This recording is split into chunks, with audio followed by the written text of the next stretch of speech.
wabarakatuh. Kita niat dengan kajian ini sebagaimana niatnya orang-orang soleh ketika mereka mencari ilmu agar kita mendapatkan keberkahan mereka insyaallah di dunia ini sampai di akhirat kelak. Amin ya rabbal alamin. Pada kesempatan kali ini kita masuk ke kajian berikutnya, melanjutkan yang kemarin. Kalau kemarin kan fikih pranikah. Nah, sekarang fikih pasca nikah. Nah, yang berhubungan dengan pranikah kemarin ada yang tertinggal sedikit. Dan memang sengaja saya masuk di pasca nikah karena memang sudah detik-detik menuju pernikahan. Di pertemuan kajian sebelumnya, jadi kalau ada di antara teman-teman semuanya yang baru menyaksikan kajian ini, maka bisa lihat kajian yang sebelumnya kalau pengen mengikutinya. Nah, sekarang ini kita masuk ke pembahasan yang pertama yaitu tentang pelaksanaan akad nikah itu sendiri. Nah, kemarin sudah disampaikan bahwasanya akad nikah itu paling bagus diadakan ketika pagi hari. Diadakan ketika pagi hari, kemudian di bulan Syawal dan tempatnya itu ada di masjid. Itu adalah prosesi akad nikah yang paling bagus seperti itu. Kemudian akad nikah gimana? Lah kalau perempuan itu mau menikah, maka wali itu harus meminta izin. Jadi kalau perempuan itu umpama perempuan itu janda dan sudah balik, maka walinya itu harus minta izin. Tidak bisa wali itu menikahkan, nggak bisa wali itu menikahkan kecuali harus ada izin daripada perempuan tersebut. Kalau perempuannya itu memberikan izin, kali ini dengan catatan kalau janda dan sudah balik, baru itu bisa untuk dinikahkan untuk perempuan. Tapi kalau seandainya perempuan itu adalah perempuan yang masih perawan, maka apabila orang tua atau kakek itu berarti ayahnya ayah, bapak atau bapaknya bapak mau menikahkan, maka tidak disyaratkan harus ada izin. Karena beliau berdua itu termasuk wali mujbir. Namun, jadi tidak serta-merta akhirnya orang tua bisa menikahkan anak perempuannya. Tanpa izinnya ada syarat-syarat yang bisa dipelajari tentunya di dalam kitab-kitab fikih. Di antaranya syaratnya yaitu tidak boleh diketahui antara anak perempuan ini sama bapaknya ada permusuhan. Kalau misalkan ada satu daerah, masyhur ini, anak perempuan ini sama bapaknya itu nggak cocok, kemudian bapaknya menikahkan paksa anaknya, maka pernikahannya bisa dinyatakan nggak sah. Atau antara anak perempuan ini dengan calon suami ada permusuhan, maka juga tidak boleh dinikahkan. Gitu ya. Jadi tidak serta-merta bapak ataupun bapaknya bapak bisa menikahkan tanpa izin. Maka yang paling bagus adalah minta izin dulu. Mau nggak kamu saya nikahkan dengan si fulan? Nah, biasanya kalau perempuan, kalau diem itu sudah dianggap mau. Tapi kalau sudah janda harus ngomong terang-terangan. Mau atau tidak mau. Kadang-kadang perempuan itu, kalau masih perawan itu masih pemalu. Itu dulu, sekarang udah harus kita dengarin juga. Karena keadaannya mungkin sudah berbeda begitu ya. Nah, sekarang gimana kalau ada perempuan mau nikah, tapi udah nggak punya bapak. Punya kakek enggak? Bapaknya bapak. Udah nggak ada juga. Maka yang menikahkan adalah saudara laki-laki. Itu ya. Saudara laki-laki kandung itu yang menikahkan. Jadi harus ada wali nikah. Jadi akad nikah itu, ini 5 komponen ini harus ada nih kalau mau akad nikah. Yang pertama, wali nikah. Yang kedua, suami. Yang ketiga, 2 orang saksi. 3, 4, 2 orang saksi. Yang kelima adalah lafadz ijab dan qabul ini. Jadi komponen ini harus ada. Walinya siapa sih? Nah, jadi jangan sampai Anda mau nikah dengan perempuan, tapi Anda nggak jelas siapa walinya. Jadi mau nikah tuh, ini walinya perempuan ini siapa? Ini bapaknya ini. Anda tanya, ini bapak kandungnya atau bukan? Ini pernah kejadian ini. Jadi ada satu orang perempuan mau nikah dengan seorang laki-laki, ketika sudah mau nikah, untuk yang laki agak paham. Ini mau menikahkan siapa? Saya bapaknya. Kamu bapak kandungnya? Bukan. Nah, saya nikah dengan ibunya dia, dalam keadaan ibunya itu janda, sudah punya anak masih kecil, tapi sudah saya rawat dari kecil. Berarti bukan bapak kandungnya, nggak boleh. Yang boleh menikahkan tuh bapak kandungnya, cari dulu bapak kandungnya di mana. Jadi gitu ya. Jadi sebelum Anda nikah Anda harus perhatikan hal-hal berikut ini ya. Jadi perempuan itu ada wali nikahnya atau tidak. Itu Anda perhatikan siapa wali nikahnya. Kalau memang itu bapaknya Anda tanya lagi, bapaknya kandung atau tidak. Kalau memang itu kakeknya, kakek gimana? Bapaknya bapak ya silahkan. Itu ya. Itu yang harus dipahami ketika mau memulai pernikahan, memulai nikah ngerancang akad nikahnya begitu ya. Kemudian setelah itu Anda selidiki juga perempuannya. Jangan-jangan perempuannya itu istrinya orang lain. Oh, Beb, masa bisa Beb istrinya orang lain dinikahi? Oh, kadang-kadang terjadi. Jadi suaminya pergi kemana nggak tahu. Si perempuan nganggap, ini berarti saya sudah dicerai. Padahal suaminya belum menceraikan. Akhirnya nikah sama orang lain. Akhirnya ini perempuan dengan 2 suami. Kan repot. Berarti pernikahan yang kedua itu nggak sah pernikahan yang kedua. Ini hal-hal yang harus dipahami ya. Kalau mau menikah gitu. Dan 2 orang saksinya juga ditunjuk siapa. Setelah itu lafadz ijab dan qabul.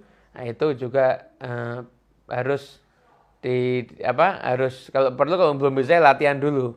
Ya belum bisa latihan dulu. Nah, jadi saya ulang lagi dari pertama.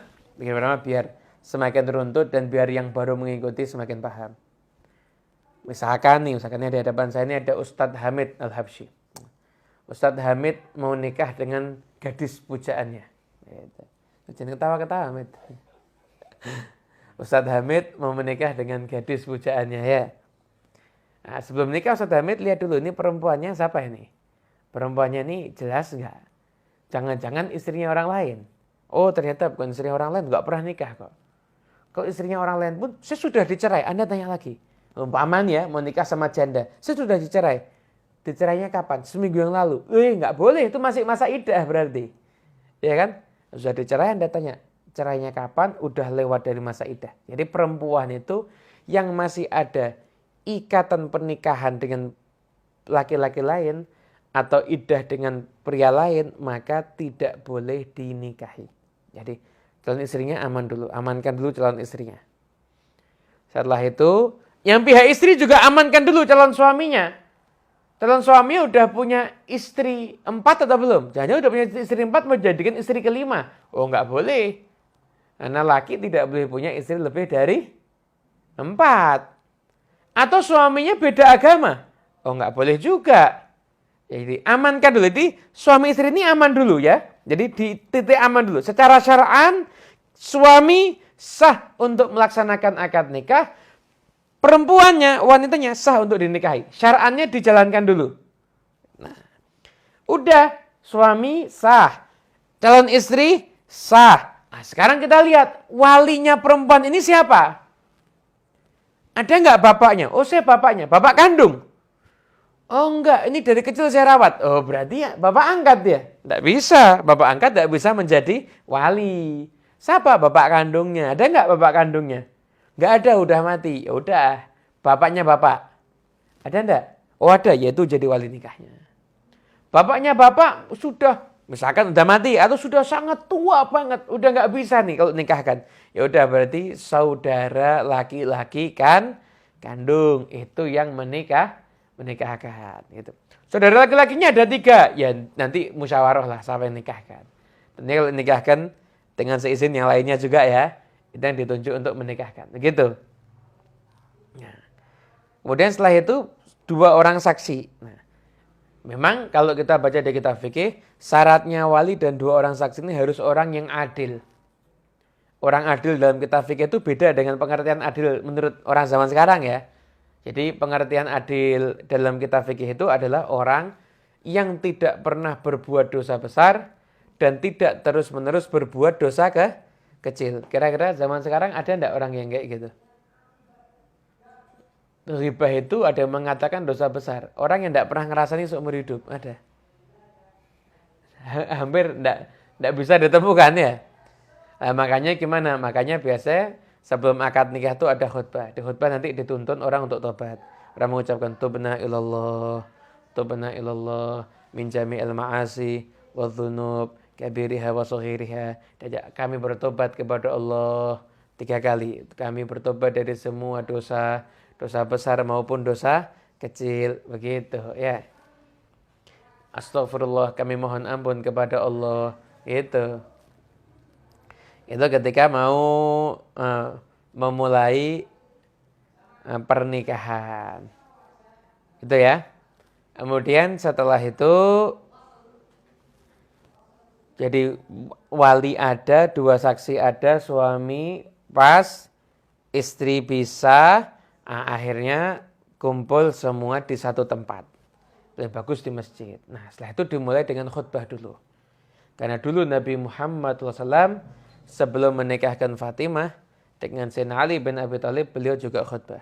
Setelah khutbah, setelah itu baru akad nikah. Nah, penting untuk dipahami akad nikah itu dengan bahasa Arab boleh, dengan terjemahnya boleh. Yang penting ada lafadz nikah atau tazwij kalau bahasa Arab. Ya. Contohnya nih, kalau misalkan bahasa Arab ya, contohnya. Saya itu mau menikahkan Ustadz Hamid. Misalkan saya mau menikahkan Ustadz Hamid. Jadi perempuannya, keluarga perempuan meminta saya untuk jadi wali nikah. Diwakilkan. Boleh enggak? Boleh. Jadi mewakilkan menikahkan kepada orang yang dianggap orang soleh itu boleh.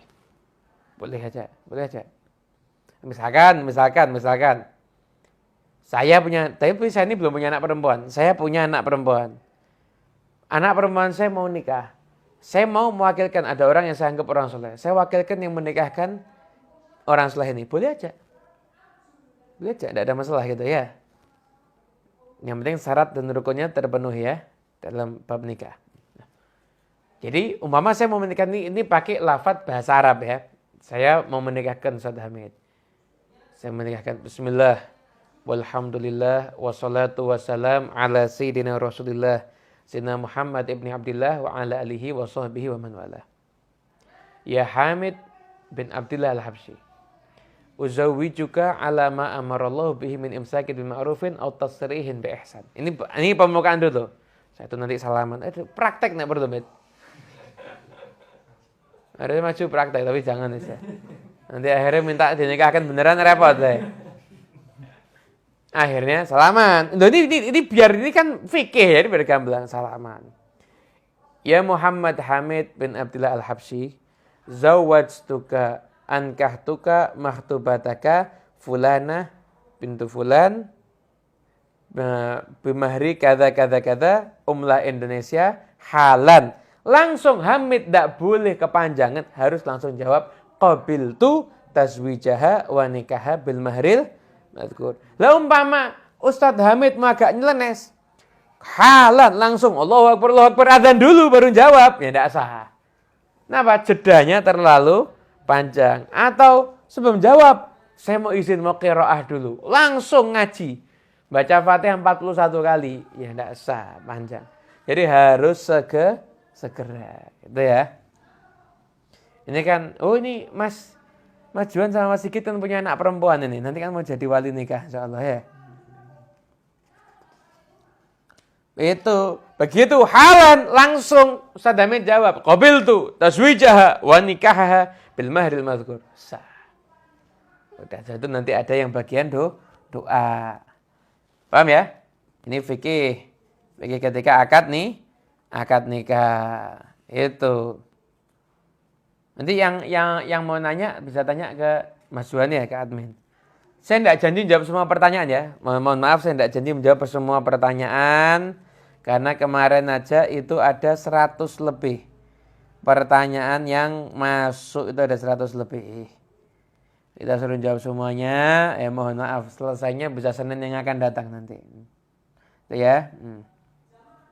Nah kemudian setelah itu, nah, setelah kalau ada yang nikah, maka disunahkan doakan. Disunahkan mendoakan. Kita ada riwayat hadis, barakallahu laka wa baraka alaika wa jama'a bainakuma fi khair. Barakallahu lak. Semoga Allah memberkahi kamu, memberkahi atas kamu dan berkah atas kamu dan menjadikan kalian semuanya berada dalam keadaan baik, gitu ya.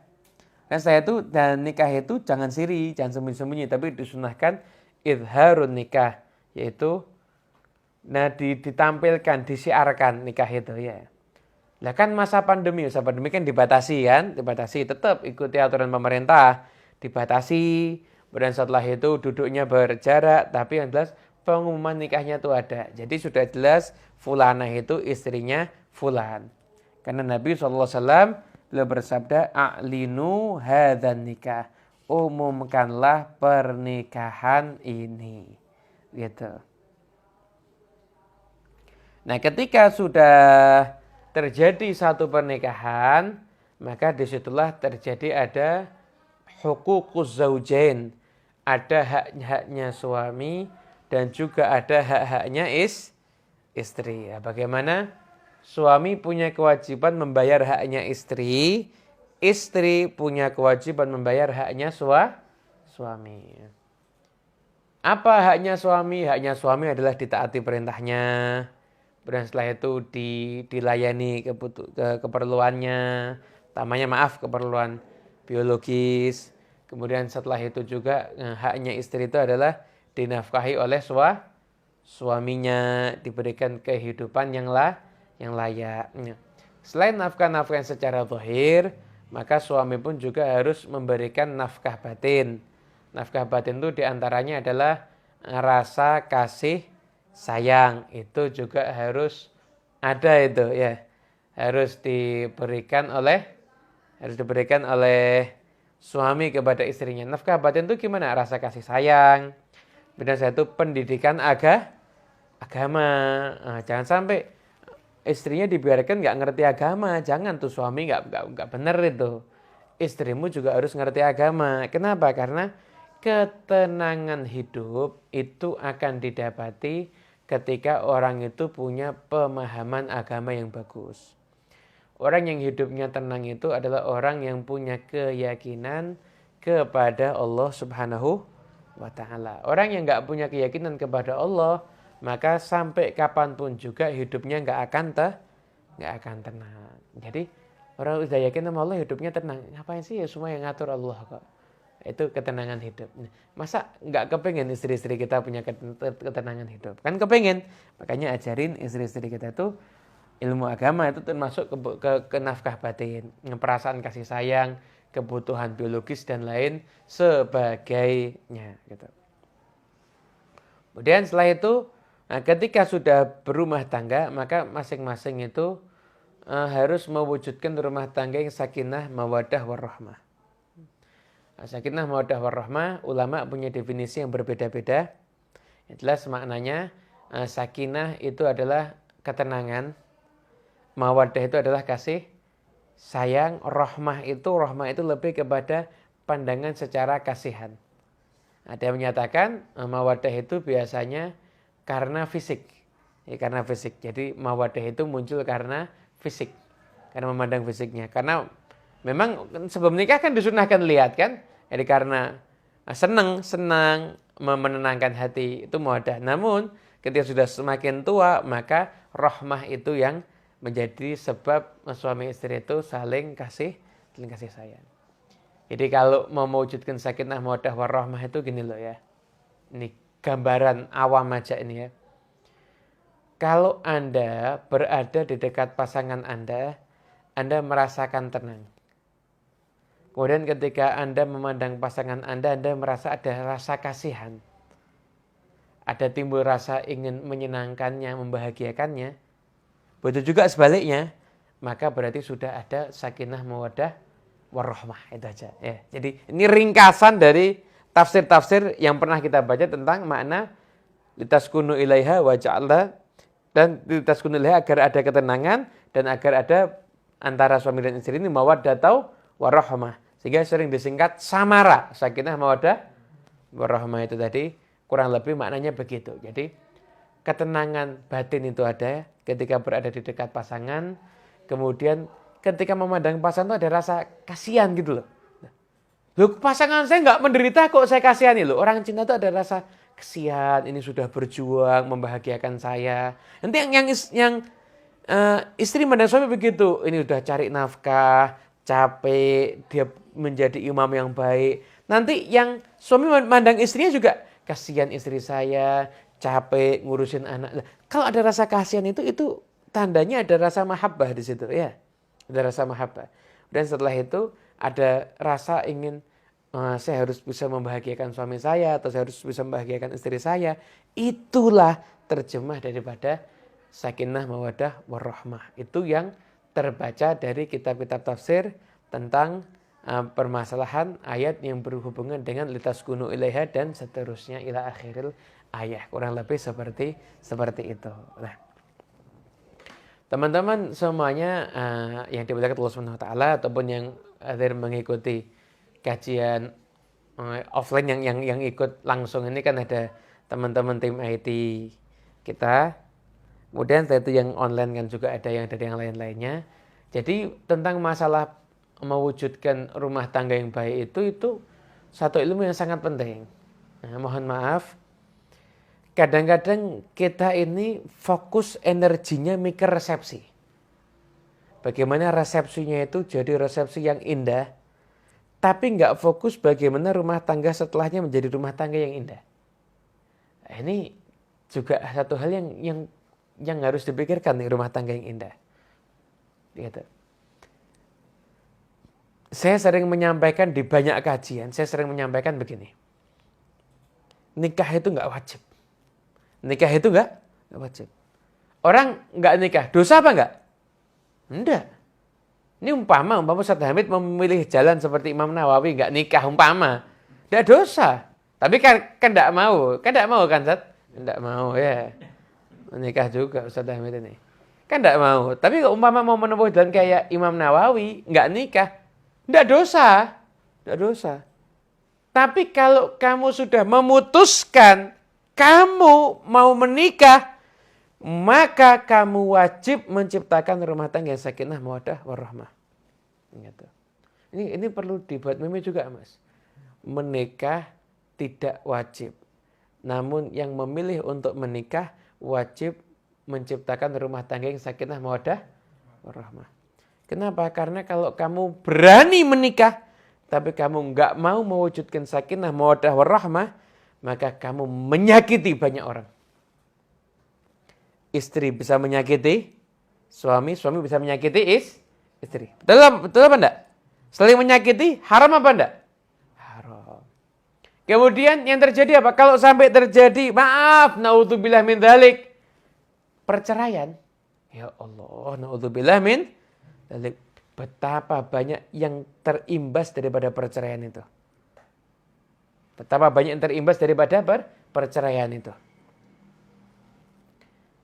Anda bayangkan, kira-kira kalau orang udah sampai bercerai, kira-kira orang tuanya suami terimbas tidak dari perceraian? Terimbas. Orang tuanya istri? Terimbas. Kakak adik terimbas apa enggak? Kalau anak sudah punya anak, terimbas apa enggak? Anda bayangkan betapa banyak efek yang buruk yang dihasilkan dari sebuah perceraian. Semoga Allah jaga rumah tangga kita sakinah mawaddah warahmah. Amin ya rabbal alamin. Begitu. Jadi penting untuk mewujudkan rumah tangga sakinah mawaddah warahmah. Dan dengan apa? Tentunya dengan yang pertama dengan ilmu agama. Nah, Syed Muhammad bin Alawi Al-Maliki dalam kitabnya Adabul Islam fi Nidhamil Usrah beliau mengatakan suami istri wajib belajar ilmu agama. Kenapa? Karena penyebab perceraian saat ini yang banyak ada di mana-mana itu adalah minimnya pengetahuan tentang ilmu agama. Sekedar cerita, saya ini kebetulan Mas dulu pernah diundang pengajian di Kebumen. Yang undang kita ini ketua LBH. Ketua LBH gitu. Jadi dia bisa ngurusi sidang perceraian begitu. Saya nanya. Faktor penyebab perceraian itu yang paling banyak terjadi karena apa? Ya dia jawab begini. Begini, Beb. Faktor penyebab perceraian terjadi itu rata-rata, Beb, 3. 1, faktor ekonomi. 2, orang ketiga.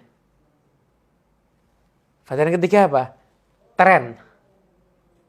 Jadi keseringan ngikuti berita artis cerai, akhirnya pengen minta cerai. Gila apa enggak ini? Ada yang berbeda. Bahkan termasuk signifikan yang bercerai dengan alasan seperti itu. Anda bisa bayangkan. Gila apa enggak ini? Nah, 3 hal ini itu yang bisa mengatasi ilmu agama. Kalau orang sudah belajar ilmu agama, dia akan yakin kalau rezekinya itu di tangan Allah Subhanahu wa Ta'ala. Dia kerja, badannya ikhtiar cari rezeki, tapi hatinya menghadap minta rezeki kepada Allah Subhanahu wa Ta'ala.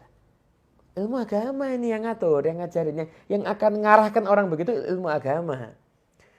Habib, itu ada orang punya ilmu agama, tapi kok ternyata maaf mungkin bercerai juga dan lain sebagainya, berarti ada urusan lainnya. Namun 3 hal ini itu yang ngatasnya ilmu agama, karena urusan ekonomi kalau kamu yakin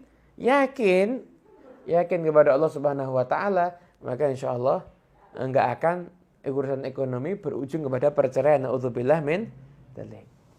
Jadi ini ilmu agama dua-dua ya, suami dan istri. Kemudian setelah itu yang kedua, karena orang ketiga, lah kalau orang belajar ilmu agama kan tahu dosanya berzina, dosanya mengganggu dan merusak rumah tangga orang lain. Nggak boleh itu ya, nggak boleh. Dan kasus orang ketiga ini juga termasuk kasus yang signifikan. Yang ketiga adalah karena tren. Nah, jadi sibukkan waktu Anda untuk hal yang lebih bermanfaat. Jangan ikuti berita-berita yang nggak jelas. Jadi berita artis ini dan yang nggak jelas lainnya, akhirnya berimbas di dalam kehidupan. Nah, semoga insya Allah ini fikih pasca nikah kurang lebih ini yang bisa saya sampaikan. Tentang hal-hal berikutnya mungkin akan ada kajian-kajian. Kajian saya di Masjid As-Segaf yang juga disiarkan di YouTube ini itu juga tentang rumah tangga lebih spesifik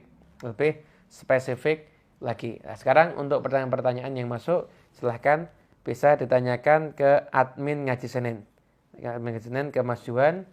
Nomornya ada kan di bawah ini 0822 9-nya 4 kali 3833 begitu ya. Sudah ada masuk Mas? Oh sudah dikirim? Oh jangan simpati tak bawa. Ini salah aja.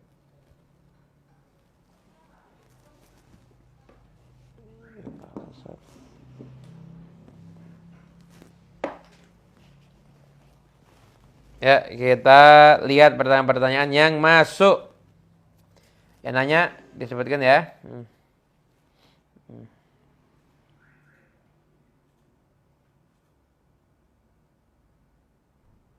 Nah, ini ada kasus-kasus yang urgent untuk dibahas ini ya. Assalamualaikum. Nama saya, nama tidak saya sebut ya, cuma daerah aja. Jadi kalau yang mau nanya sebutkan nama daerahnya ya. Sebutkan nama daerahnya biar kita jelas.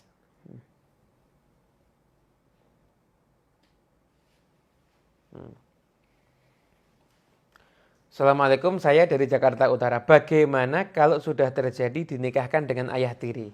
Nah, berarti yang menikahkan ayah tiri. Sekarang gini, kita lihat kasusnya. Ketika itu benar-benar nikahkan ayah tiri atau bukan? Atau misalkan sudah ada akad dulu sebelumnya. Kalau ternyata yang menikahkan itu ayah tiri beneran, padahal walinya itu ada dan wali masih hidup mungkin, tapi bukan wali yang menikahkan, justru orang lain yang bukan wali yang menikahkan, maka berarti dihukumi pernikahannya nggak sah. Maka segera nikah ulang, segera menikah ulang. Nah, itu yang kecolongan mungkin dari pihak KUA-nya kok bisa, mungkin atau KUA-nya mungkin nggak dapat informasi yang jelas. Kok bisa anak ayah tiri kok menikahkan? Padahal ayah tiri itu nggak boleh untuk menikahkan. Kalau sudah terjadi seperti itu, benar-benar dinyatakan secara fikih nggak sah, ya berarti harus dinikah ulang. Nah untuk yang kemarin ya nggak berdosa. Yang repot kalau Anda sudah punya anak, itu yang repot. Anda menyangka itu anak Anda secara syariat, padahal itu bukan anak Anda. Makanya pentingnya kita mau konsultasi agama sebelum nikah, itu sangat dianjurkan sekali. Jadi jangan sampai kita melangkah kecuali kita tahu ilmunya terlebih dahulu. Bib, apakah terus hubungannya dianggap zina? Enggak dianggap zina, berdosa enggak. Itu kan kesalahpahaman. Namun susah kalau dinyatakan anaknya bisa bernasab kepada orang tuanya jika pernikahannya secara syariat itu tidak sah. Gitu. Itu mungkin. Ada lagi yang lainnya, Mas Juan? Oh ini saya.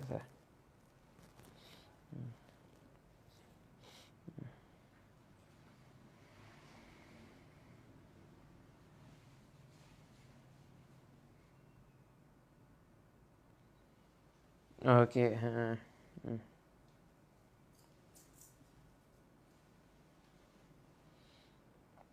Nah, ini yang kayak misalkan sudah dihitbah urusan sama mantan, ya jadi gini, jadi ada perempuan sudah pacaran bertahun-tahun. Setelah itu dia hijrah. Setelah itu dia hijrah. Dan setelah itu dia dihitbah sama pria yang lain. Gimana merasa bersalah dengan keluarga mantannya dia? Ya berarti itu bukan jodoh, itu aja. Yang penting jalin silaturahmi. Jalin silaturahmi dengan baik.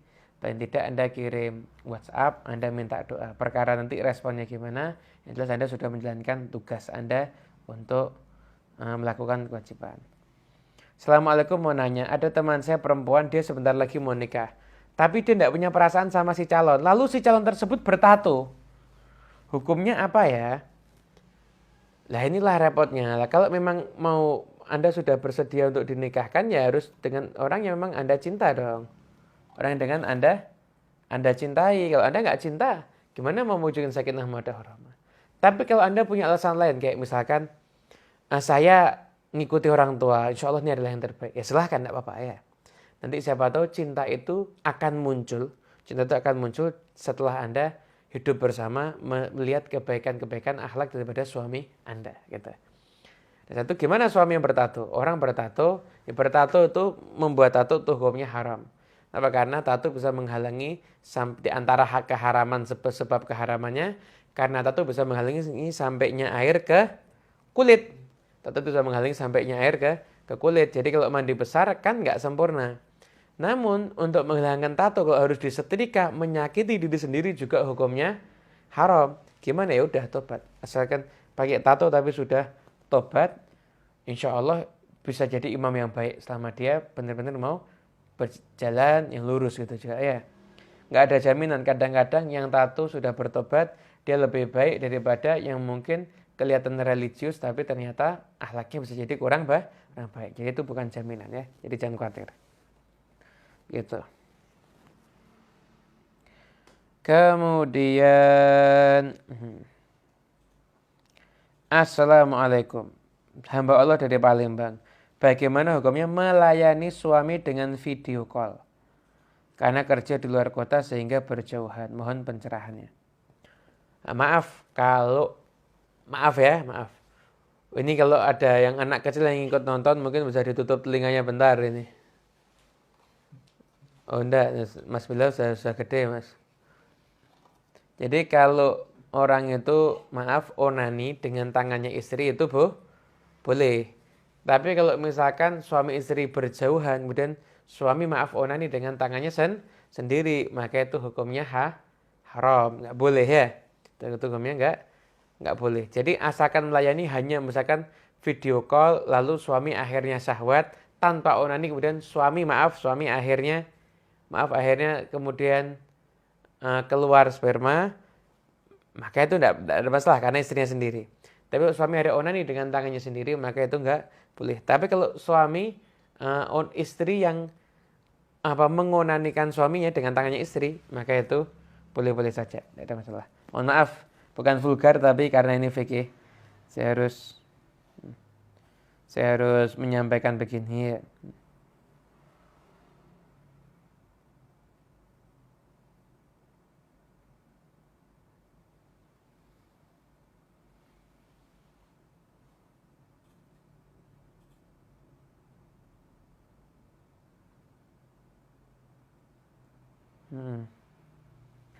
Wah, ini ada pertanyaan yang panjang.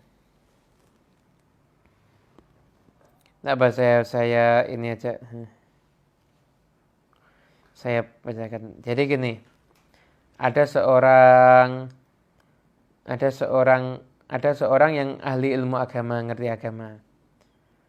Kemudian hubungan dengan perempuan di medsos, padahal sudah punya istri. Nah, karena hubungan dengan perempuan di medsos sudah punya istri, dan dia meminta wanita yang temannya di medsos itu untuk nikah tanpa wali, katanya ngikuti pendapatnya Imam Abu Hanifah. Nah, jadi tidak semudah itu ya. mengikuti wilayah mampu harus nikah tanpa wali. Padahal Anda tinggal di negara Indonesia yang rata-rata bermadzhab Imam Syafi'i. Kemudian setelah itu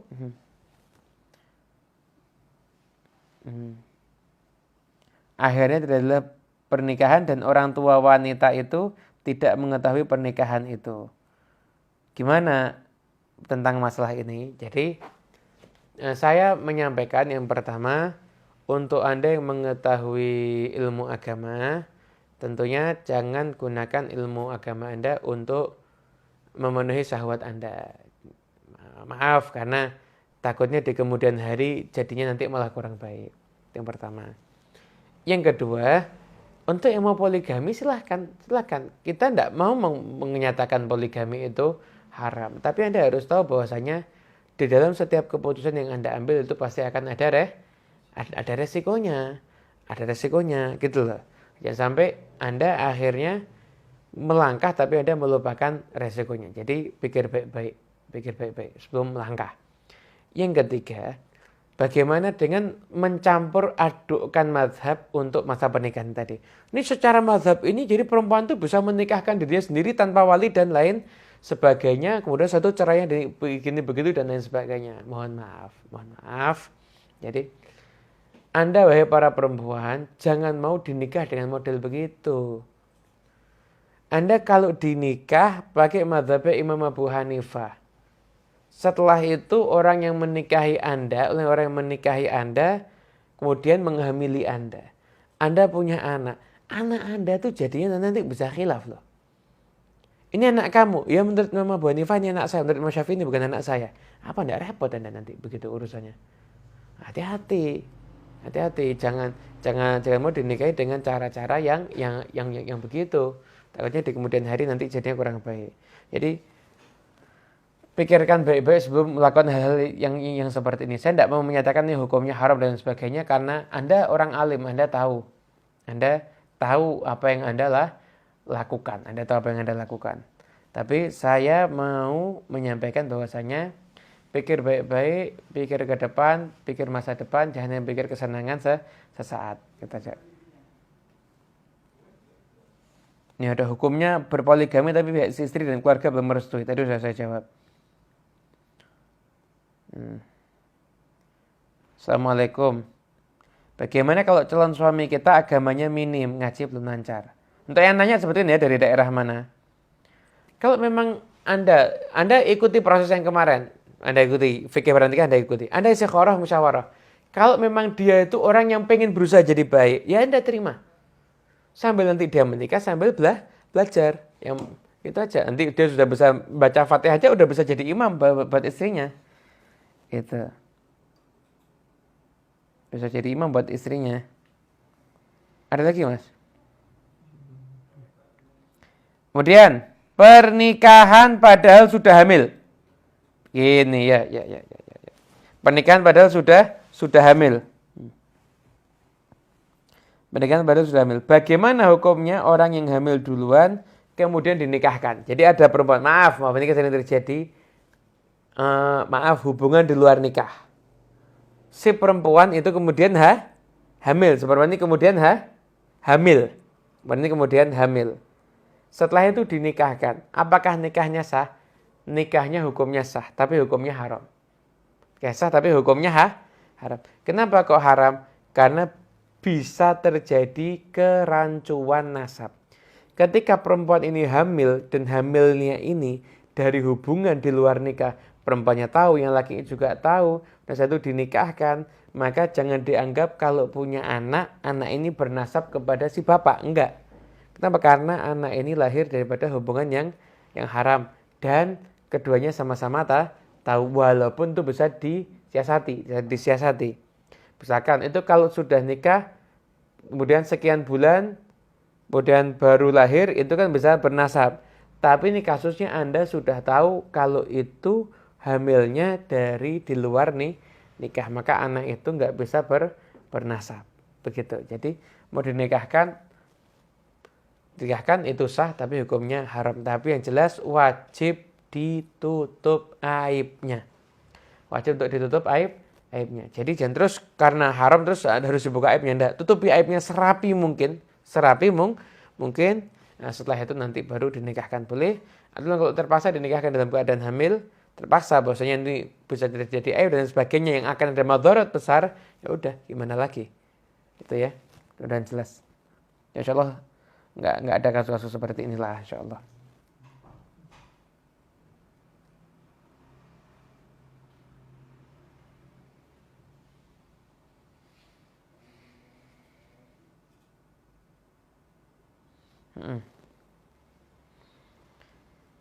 Assalamualaikum, bagaimana ini? Jadi ringkas cerita bagaimana hukumnya mengucap cerai ketika dalam keadaan emosi.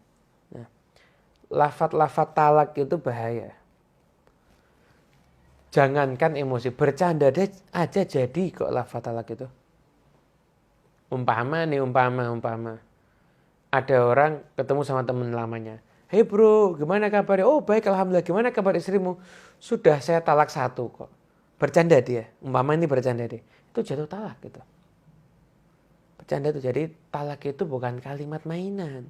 Nah, kalau suami pernah mengucapkan kalimat talak dan kalimat sorih dan niatnya memang menceraikan, maka berarti itu jatuh talak 1. Masih talak 1 dirujuk bisa. Talak kedua dirujuk bisa. Talak ketiga tidak bisa dirujuk. Tidak bisa dirujuk kecuali harus nikah dulu dengan orang, selesai masa iddahnya nikah dengan orang lain, kumpul dengan orang lain, selesai masa iddahnya baru habis itu setelah itu bisa untuk dinikahkan lagi dengan suami yang pertama dari hitungan talaknya kembali 3. Kenapa? Karena syariat itu mengecam orang yang dikit-dikit ucap talak, dikit-dikit ucap talak itu hukumnya haram, nggak boleh itu.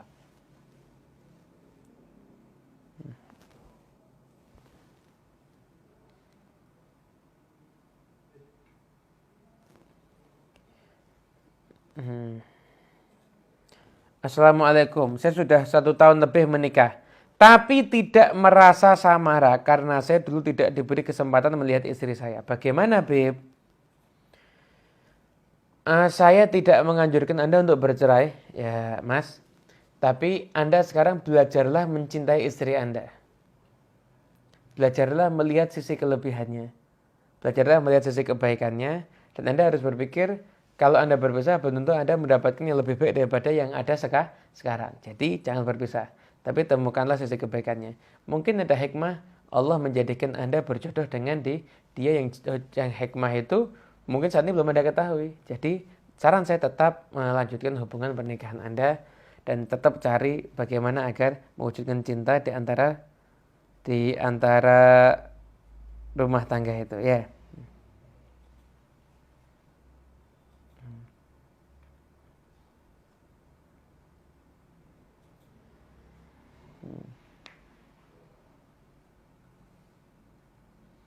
Ya, bagaimana jika suami tidak tegas?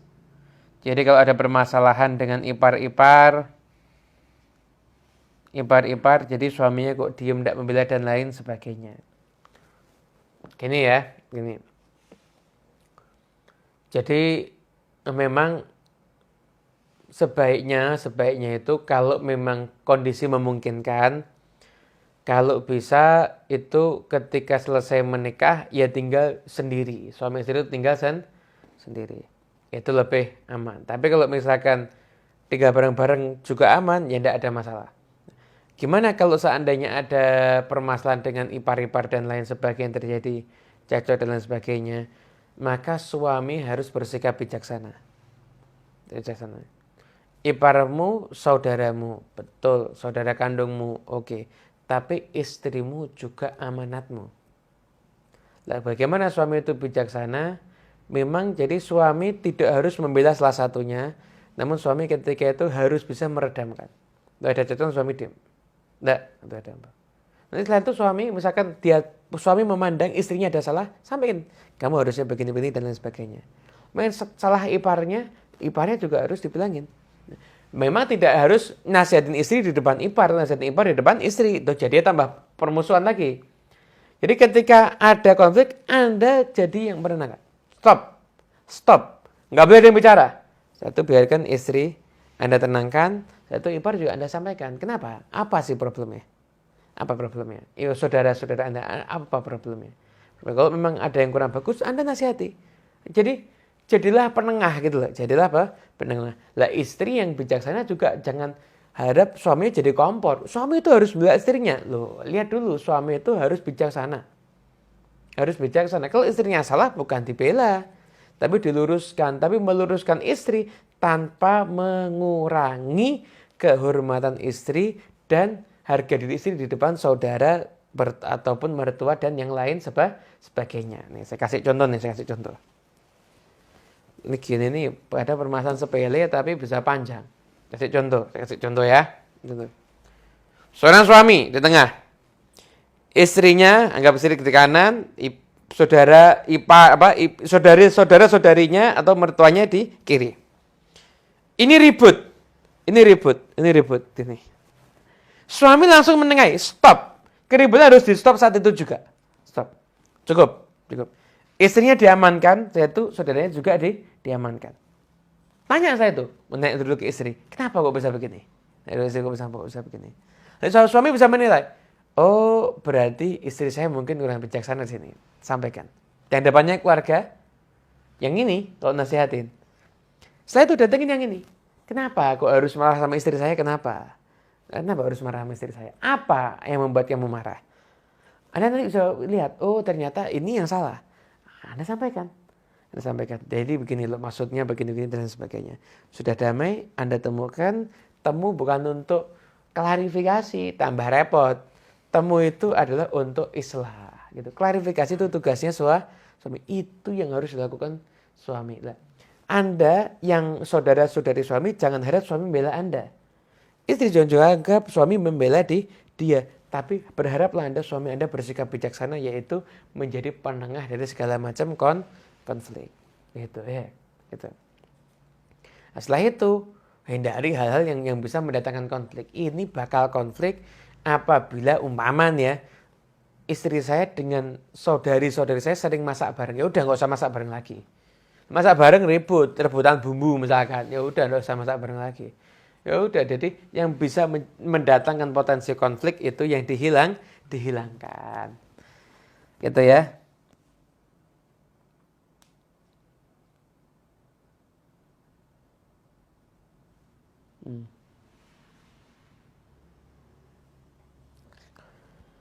Terakhir, bagaimana caranya saya bisa memutuskan pacar saya? Karena Allah benci itu.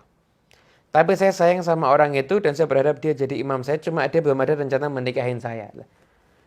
Buat apa, saudariku, Anda menikahi orang yang gak sayang dengan Anda? Kalau memang dia itu sayang dengan Anda, pasti dia satu, tidak mau berbuat yang haram dalam hubungannya dengan Anda. Yang kedua, dia pasti akan segera menikahi Anda. Paling tidak mendatangi orang tua Anda, atau mengenalkan Anda kepada orang tuanya. Kalau memang tidak ada iktikat itu dari pacar laki-laki Anda saat ini, maka Anda harus tahu bahwasanya mungkin dia bukan yang terbaik. Dan mohon maaf, itu bukan rasa cinta. Jadi ada cinta, ada syahwat.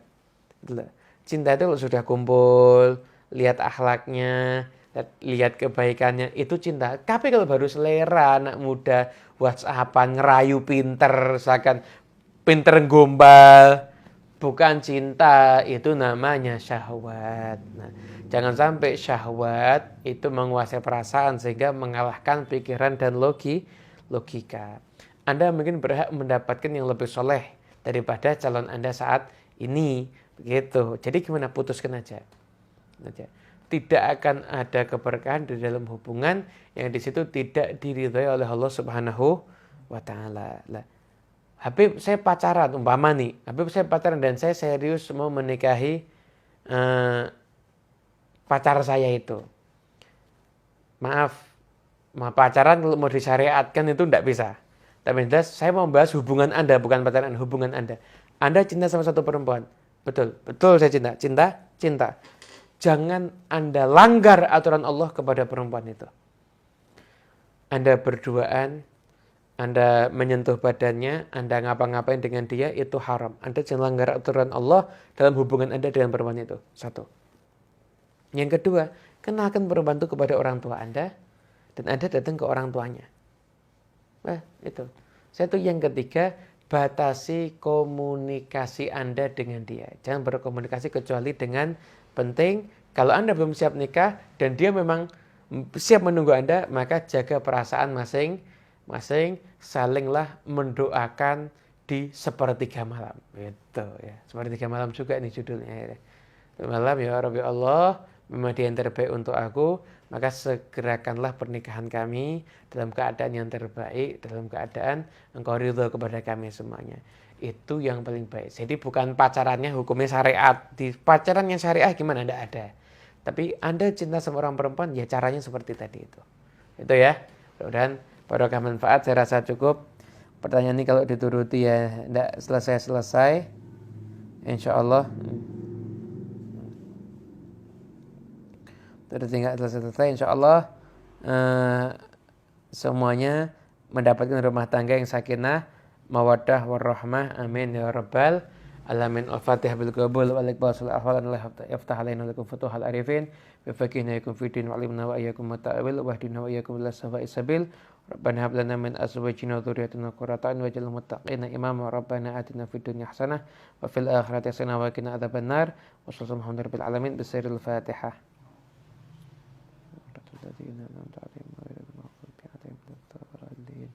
Amin ya rabbal alamin. Nah, ada satu amalan dari ulama. Ini belum di akhir ya Mas ya, belum ya.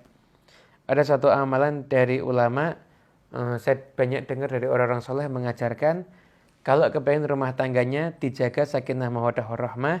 Nah, kalau masuk ke rumah atau masuk ke kamar suami istri, itu baca surat At-Taubah ayat 128 dan 129. Laqad ja'akum rasulun min anfusikum azizun 'alaihi ma 'anittum harisun 'alaikum bil mu'minina raufur rahim. Fa in tawallaw faqul hasbiyallahu la ilaha illahu 'alaihi tawakkaltu wa huwa rabbul 'arsyil azim. Itu dibaca, itu ulama mengajarkan bahwasanya ayat ini kalau sering dibaca itu bisa menjadikan ada keharmonisan di dalam rumah tangga. Jadi harmonis semuanya, suami istri harmonis, sama mertua harmonis, sama orang tua harmonis, sama anak pun juga harmonis insyaallah. Dari saya cukup sekian, kita berjumpa lagi di kajian yang berikutnya. Wal afu minkum, wassalamualaikum warahmatullahi wabarakatuh.